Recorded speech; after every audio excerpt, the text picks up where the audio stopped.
Vai sair todo mundo na Rede Globo, hein? Olha o Carlos chegando aí. Vai sair na Rede Globo, rapaziada aí, hein? Ricardo da Rede Globo, vem aqui dar uma força pra gente, hein? Vai sair todo mundo no jornal, hein?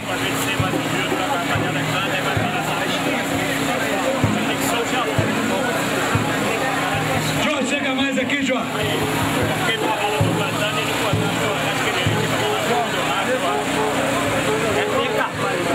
Jorge de Carvalho. Chega aí, Jorge.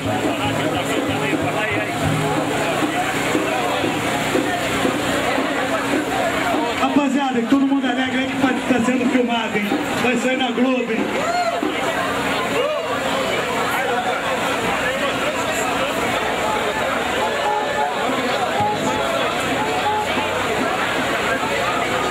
Junto com a Stan, ele, o Carlos Pessoa, que vai falar com vocês aí, ele que nos ajudou também, está dando uma força pro bloco nesse início difícil.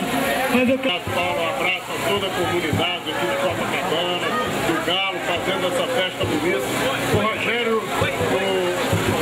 O Rogério não pôde estar hoje aqui, mas nós estamos vindo lá de Friburgo, a Stan, Fechaduras e Cadeados, é uma empresa lá de Friburgo, que é uma das líderes aí na questão desse segmento da metal mecânica.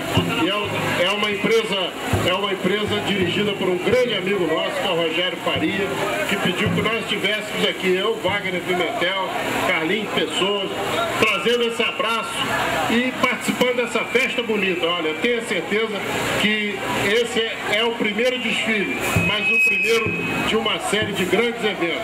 Parabéns à comunidade do Galo aí e bom carnaval para todo mundo.